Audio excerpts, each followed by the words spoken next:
नमस्कार मित्रों, संत महात्म्य चैनल पर पुनः आपका स्वागत है। नवनाथ भक्ति सार के 21 अध्याय इस चैनल पर अपलोड किए जा चुके हैं। यदि अभी तक आपने उन अध्यायों को नहीं देखा है तो डिस्क्रिप्शन बॉक्स में दिए गए प्लेलिस्ट की लिंक की सहायता से आप पूर्व के सभी अध्यायों को देख सकते हैं। अध्याय 21 में हमने देखा कि मच्छिंद्रनाथ एवं मैनाकिनी यह सत्य जान जाते हैं कि पूर्वदा के रूप में कोई और नहीं बल्कि स्वयं गोरक्षनाथ वहां पर उपस्थित हुए हैं। मच्छिंद्रनाथ गोरक्षनाथ को देखकर अत्यंत प्रसन्न होते हैं, किंतु दूसरी ओर वे चिंतित भी हो जाते हैं कि कहीं गोरक्षनाथ उन्हें स्त्री राज्य छोड़ने हेतु विवश न कर दे। इस ओर मैनाकिनी भी गोरक्षनाथ को स्त्री राज्य में ही रोकने का भरसक प्रयास करती है। गोरक्षनाथ भी मच्छिंद्रनाथ को स्त्री राज्य से ले जाने का प्रयास करते हैं एवं वे मच्छिंद्रनाथ का हृदय परिवर्तन करने में सफल हो जाते हैं। गोरक्षनाथ मैनाकिनी के समक्ष जाकर उनसे प्रस्थान हेतु आज्ञा मांगते हैं। तब मैनाकिनी गोरक्षनाथ को कुछ और समय स्त्री राज्य में रुकने का आग्रह करती हैं। मैनाकिनी के आग्रह को मान देकर गोरक्षनाथ 6 महीने तक स्त्री राज्य में ही रहने एवं चैत्र नवरात्रि के प्रथम दिवस स्त्री राज्य से प्रस्थान करने का निश्चय करते हैं। इसी बीच मैनाकिनी साम दाम दंड भेद आदि समस्त प्रयोगों का उपयोग करती है, किंतु वह गोरक्षनाथ को रोकने में असफल हो जाती है। नियत दिवस पर गोरक्षनाथ मच्छिंद्रनाथ को ले जाने हेतु वहां उपस्थित होते हैं। तब हार कर मैनाकिनी उनसे निवेदन करती है कि वे मीननाथ को भी अपने साथ ले जाएं एवं इस प्रकार तीनों नाथ स्त्री राज्य को छोड़कर अपनी तीर्थ यात्रा हेतु गमन कर जाते हैं। इधर उपरीचर वसु जब मैनाकिनी की दयनीय अवस्था को देखते हैं तब वे स्वयं वहां पर प्रकट होते हैं एवं समझा बुझाकर मैनाकिनी को पुनः राजमहल ले जाते हैं। तो मित्रों, यहां तक हमने देखा था नवनाथ भक्ति सार के अध्याय 21 में। अध्याय 22 आरंभ करने से पूर्व आप सभी से पुनः निवेदन है कि कृपया यदि आपने अभी तक हमारे चैनल को सब्सक्राइब नहीं किया है तो चैनल को सब्सक्राइब करें। यदि आपको हमारे बनाए हुए वीडियोस पसंद आ रहे हैं तो इन्हें लाइक करें एवं हमारे वीडियोस की नोटिफिकेशन पाने हेतु बेल आइकन को भी ऑन कर दें। तो चलिए प्रारंभ करते हैं नवनाथ भक्ति सार का अध्याय 22। मच्छिंद्रनाथ एवं गोरक्षनाथ के प्रस्थान के पश्चात उपरीचर वसु मैनाकिनी को राजमहल ले गए एवं समझाते हुए बोले, हे देवी, कृपया स्वयं को संभालें। आप जिन क्षणिक सुखों के मोह हेतु शोक कर रही हैं वे सब अशाश्वत हैं। मच्छिंद्रनाथ अपने वचन पूर्ति हेतु यहाँ पधारे एवं कार्य संपन्न होने पर यहाँ से प्रस्थान कर गए। आपको भी आपके हित का विचार करना चाहिए। आप कौन हैं, कहां से आई हैं, इन सब बातों पर विचार कीजिए और मेरे साथ चलिए। आप यदि मेरे साथ सिंहलदीप चलती हैं तो 12 वर्ष पश्चात मैं अवश्य आपकी भेंट मच्छिंद्रनाथ, गोरक्षनाथ एवं मीननाथ से करवाऊंगा। ये मेरा वचन है। उपरीचर की बात को मान्यता देकर मैनाकिनी प्रस्थान करने हेतु तैयार हो गई। उसने दैरभामा नामक एक दासी को स्त्री राज्य की गद्दी पर बिठाया एवं सिंहलदीप की ओर प्रस्थान किया। मैनाकिनी को सिंहलदीप पहुंचाकर उपरीचर वसु ने स्वस्थान की ओर प्रस्थान किया। दूसरी ओर मीननाथ, मच्छिंद्रनाथ एवं गोरक्षनाथ आगे बढ़ते हुए गौड़ बंगाल पहुंचे। यात्रा करते हुए वे उसी आम के पेड़ के पास पहुंचे जहां उनकी कानिफनाथ से भेंट हुई थी। उस घटना का स्मरण होते ही गोरक्षनाथ के नेत्रों से अश्रु प्रवाहित होने लगे। उन्होंने कृतज्ञता पूर्वक उस भूमि को प्रणाम किया। उन्हें इस प्रकार रोता देख मच्छिंद्रनाथ ने प्रश्न किया।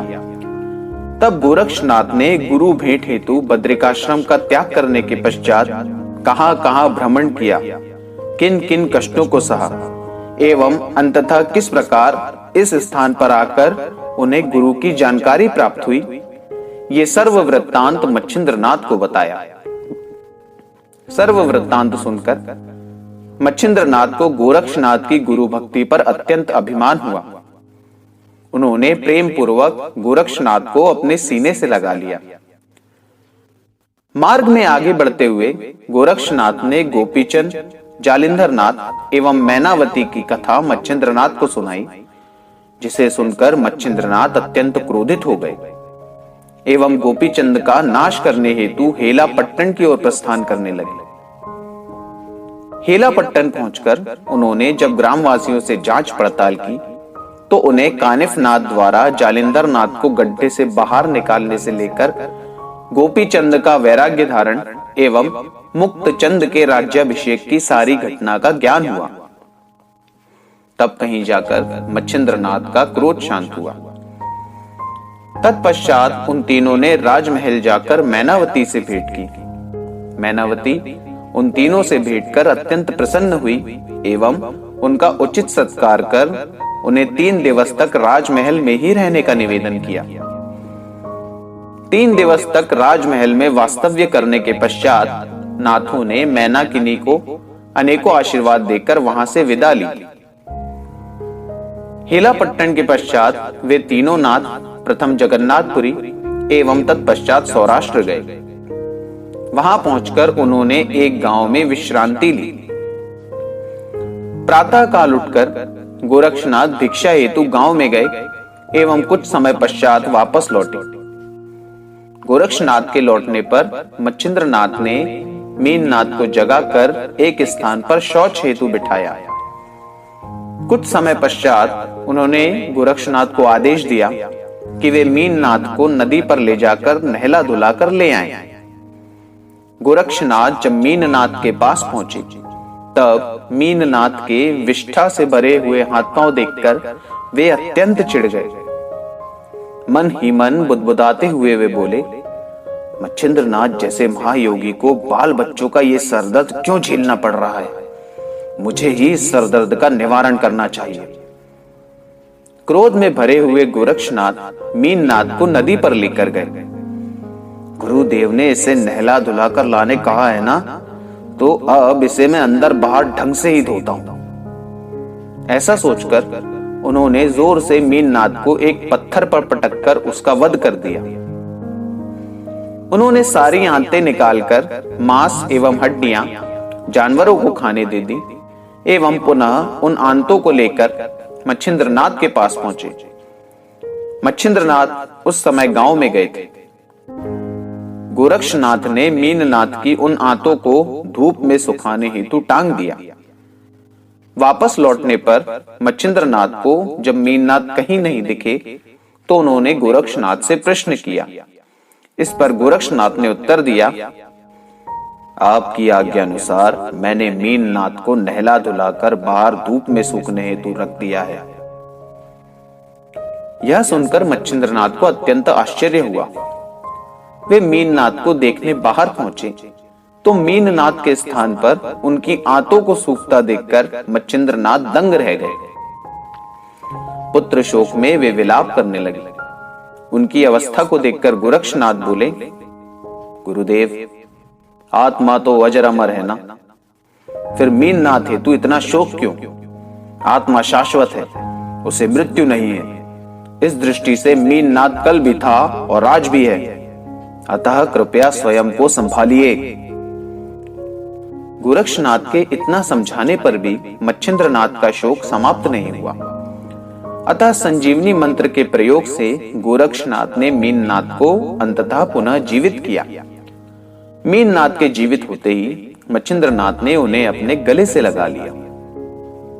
दूसरे दिन प्रवास आरंभ करते समय गोरक्षनाथ ने मच्छिंद्रनाथ से प्रश्न किया, गुरुवर आप आत्मज्ञानी एवं महापराक्रमी हैं। आप अपने सामर्थ्य से ऐसे सैकड़ों मीननाद उत्पन्न कर सकते हैं, फिर भी कल आपने मीननाद हेतु इतना विलाप क्यों किया? इस पर मच्छिंद्रनाथ ने उत्तर दिया, गोरक्ष, मैं तुम्हारा गुरु हूं। मुझ पर मोह माया इत्यादि विकारों का कितना प्राबल्य है, इसकी परीक्षा लेने हेतु तुमने मीननाद का वध किया। किंतु तुम्हें शाश्वत अशाश्वत का कितना बोध हुआ है, यह जानने हेतु मैंने जानबूझकर विलाप किया। किंतु तुम्हें शाश्वत अशाश्वत का संपूर्ण बोध हो गया एवं तुम माया मोह जैसे विकारों से विजयी सिद्ध हुए, ये जानकर मैं अत्यंत संतुष्ट हुआ हूं। यह सुनकर गोरक्षनाथ को अपने किए कृत्य हेतु ग्लानि हुई एवं उन्होंने तुरंत अपने गुरु से क्षमा मांगकर उन्हें साष्टांग दंडवत किया।